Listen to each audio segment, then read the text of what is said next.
Well, hi guys, and thanks for tuning in. Today we're talking about equity crowdfunding. So if you're a startup founder looking to raise some money through crowdfunding, or if you're a platform looking to gear up to offer equity crowdfunding, or even if you're an investor, then tune in, because today we've got Alex Solo, who's the co-founder of Sprint Law, and it's a law firm dedicated to servicing the startup ecosystem.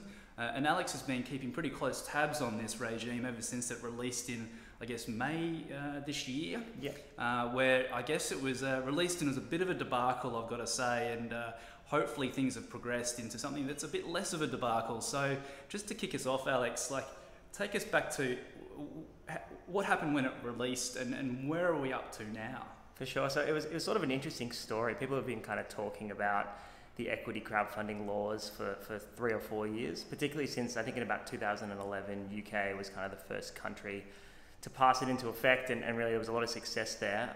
And then there was lots of talk in the US. So people were sort of saying in Australia, when's this going to happen? And there was a lot of talk about how we could do it. We have a little bit of a, I guess, rigid Corporations Act, and it made it quite difficult to kind of copy what the US and the UK have done, which is allows private proprietary companies to do an equity crowdfunding raise. So in Australia, I think in the initial sort of bill that was proposed, they kind of tried to fudge the issue and just say, look, we're going to not allow this for proprietary companies, we're going to allow it for public companies that are unlisted. And that's sort of an odd company structure in Australia. Like, there's very few companies that, particularly startups, that have this unlisted public company structure. So the initial bill that was passed into law in May kind of made it legal for unlisted public companies to raise, which meant that if you're a startup, you're going to have to convert to this odd structure.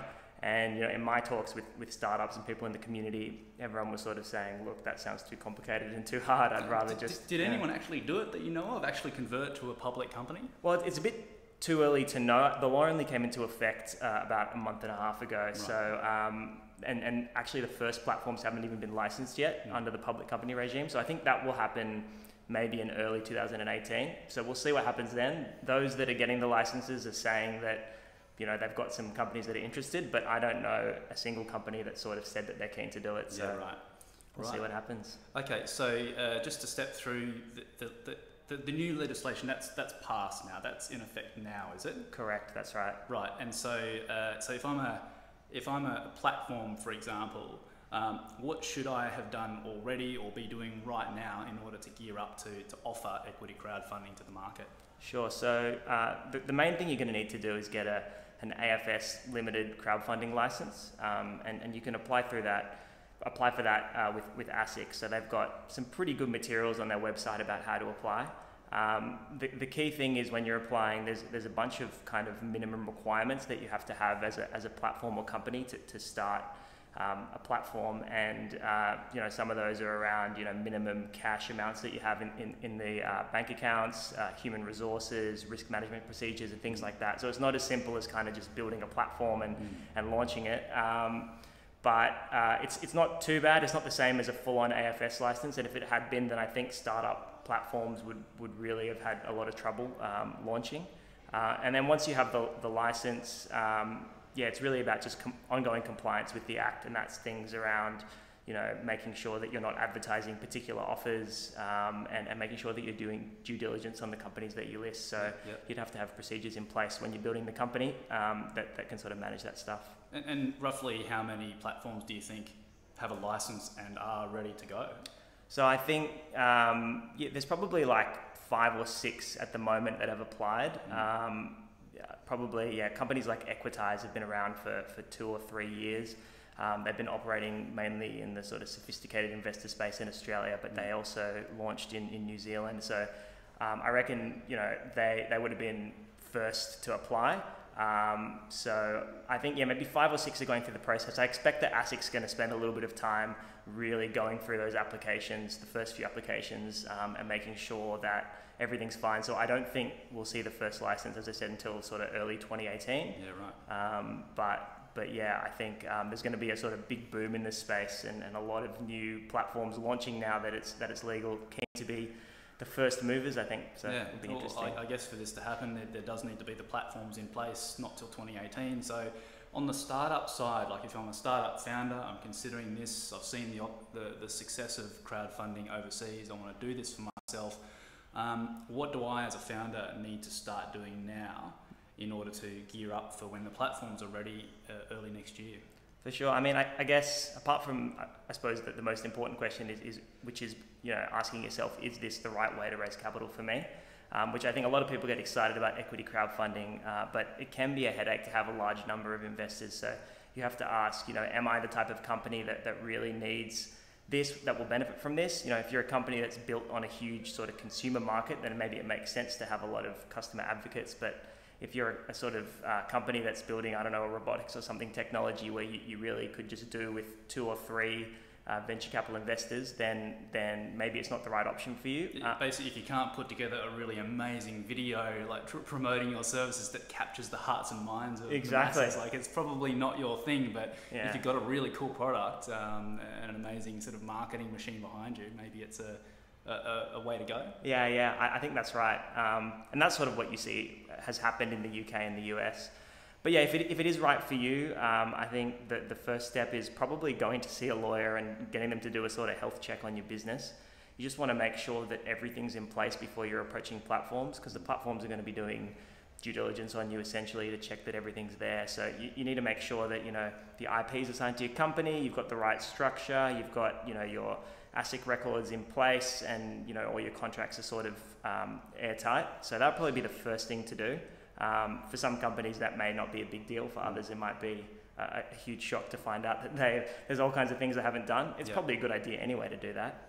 And then after that, it would just be planning your campaign. So, if you do get accepted by the platforms, then really it comes down to sort of marketing and promotions and things like that. The other thing I should probably mention is also thinking about the terms of investment that you're going to put on the platform. Some platforms dictate, we only allow startups to raise capital in this one way. Others are more flexible, and you can choose 5 or 6 different terms of investment and do things with preference shares and different sorts of rights. So that's probably another thing to think about, and you can speak with a financial advisor about that, and also your valuation. What are you going to say your company's worth? So those are probably the biggest questions to answer. And what about disclosure documents? Because as a startup, you do need to prepare from my understanding, quite a hefty document that goes out to your investors that meets all sorts of regulatory requirements. Definitely. So I think the disclosure document is very important. I think the platforms will probably help the companies with the disclosure document. The good thing about the disclosure document, there was a lot of concern it would be a lot like a prospectus, what companies have to do to list on the stock exchange. ASIC has released a template on their website, which is actually pretty good and quite simple. Yeah, right. So that will save a lot of time and money in preparing the docs. Yeah. And I do think if the platform doesn't provide the disclosure doc, then definitely you need to go see a lawyer and get them to work with you on it. Yep. But I don't think companies should sort of be too scared that it's going to be a similar process to listing on the stock exchange. It's really just about identifying the key risks with your business and sort of summarizing the terms of offer. And as I say, it may be that the platforms do that for you. Yeah. So, And there's also, I guess, financial reporting obligations that I guess as a startup or a proprietary company, a small proprietary company, doesn't normally need to prepare. So maybe getting a good accountant on board to get books drawn up to comply is another one. Definitely. And I think, the law that's sort of been passed for public companies and is been proposed for proprietary companies at the moment. Both sort of have additional accounting requirements for companies, particularly if you're going to be raising over $3 million, you actually need to have audited financial statements. Yeah, right. If it's under $3 million, you just need to prepare sort of yearly financial reports, which, as a normal private or small company, you wouldn't have to do. So I think, a good accountant is really, really important. Okay, so you've got financial reports, you've got the offer document or disclosure document. Ballpark figures, how much are startups will be needing to spend to get all this prepared, both at an application side and also ongoing costs? For sure. So I guess it sort of depends in many senses how much of the legal stuff you've done already and what lawyers you go see.